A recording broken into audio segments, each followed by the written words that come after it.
नमस्कार, हमारे digital platform पर आपका स्वागत है। जम्मू कश्मीर में निवेश और विकास को लेकर उपराज्यपाल मनोज सिन्हा ने बड़ा बयान दिया है। उन्होंने प्रदेश की आर्थिक प्रगति, पर्यटन और उद्योगों के विस्तार पर खास जोर दिया।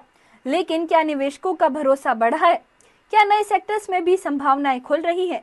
नीति आयोग के कार्यक्रम में उपराज्यपाल ने कुछ अहम बातें कही हैं, जो जम्मू कश्मीर के भविष्य को लेकर बड़ा संकेत देती हैं। एलजी मनोज सिन्हा ने क्या क्या कहा, आइए जानते हैं इस खास रिपोर्ट में। जम्मू कश्मीर में निवेश और विकास को लेकर उपराज्यपाल मनोज सिन्हा ने बड़ा बयान दिया है। नीति आयोग के कार्यक्रम में उपराज्यपाल ने एमएसएमई सेक्टर, पर्यटन, टेक्सटाइल और फूड प्रोसेसिंग इंडस्ट्री को लेकर भी अहम बातें कही। उपराज्यपाल मनोज सिन्हा का कहना है कि जम्मू कश्मीर अब निवेश और विकास की नई दिशा में आगे बढ़ रहा है। पिछले 3 वर्षों में 30 से 40 करोड़ का निवेश सिर्फ होटल इंडस्ट्री में हुआ है। 5360 से ज्यादा नए होटल बनाए गए हैं, जिससे पर्यटन को बढ़ावा मिला है। लेकिन सिर्फ होटल बना देने से पर्यटन नहीं बढ़ेगा, अच्छी कनेक्टिविटी भी जरूरी है। उपराज्यपाल ने कहा कि निवेशकों का भरोसा बनाए रखना भी बेहद जरूरी है, क्योंकि अगर माहौल बिगड़ता है तो चीजें सही करने में सालों लग जाते हैं। केवल टूरिज्म रिसेप्शन सेंटर बना देने से और अथॉरिटी बना देने से टूरिज्म बढ़ेगा, ये नहीं हो सकता है। कनेक्टिविटी का महत्वपूर्ण रोल है इसमें। वो रोड हो, रेल बताया डुल्लू साहब ने, इस अप्रैल महीने में प्रारंभ होने जा रही है।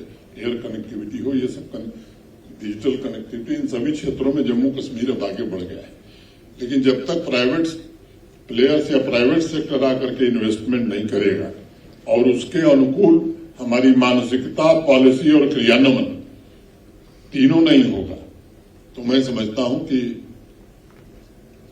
बढ़िया फैसिलिटीज हम नहीं विकसित कर सकते। और इस सच्चाई को हमें स्वीकारना चाहिए कि अगर किसी के पास अच्छी क्षमता है, अच्छा कर सकता है, तो वैसे लोगों को आमंत्रित करना और उन्हें जगह देना, क्योंकि दुनिया में या देश में भी जहां इस तरह की सुविधाएं विकसित हुई हैं, वो ऐसे ही लोगों ने की।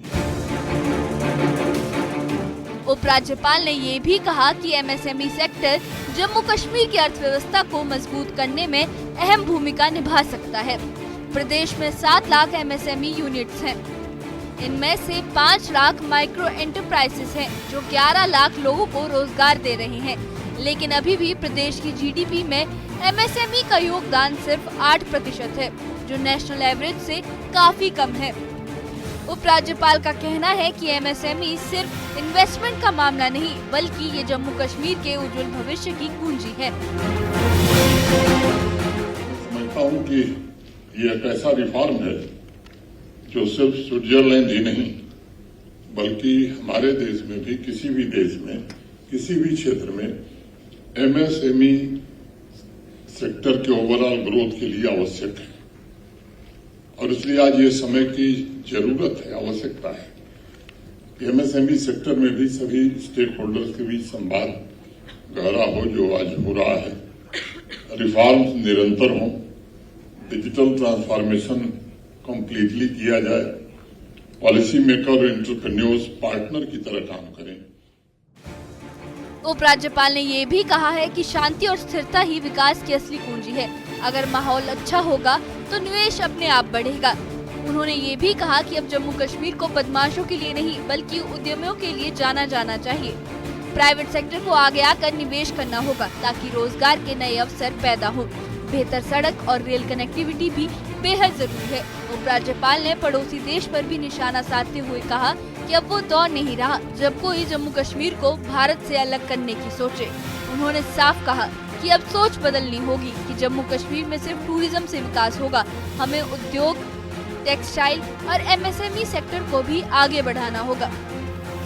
सेक्टर की व्यवस्था ट्रांसपेरेंट कैसे बनाई जा सकती है और दुनिया भर में जो परिवर्तन हो रहे हैं, उन परिवर्तनों के अनुकूल क्या हम जम्मू कश्मीर में भी टेक्सटाइल, टूरिज्म और फूड प्रोसेसिंग सेक्टर में रिफॉर्म्स के सपने को साकार कर सकते हैं। मुझे लगता है कि दिन भर के मंथन के बाद इस पर जो अमृत आप निकालेंगे वो ज्यादा लाभकारी होगा। देखना होगा कि सरकार की ये योजनाएं जम्मू कश्मीर के आर्थिक परिदृश्य को कितनी तेजी से बदल पाती हैं। इस बारे में आपका क्या कहना है, हमें कमेंट बॉक्स में जरूर बताएं।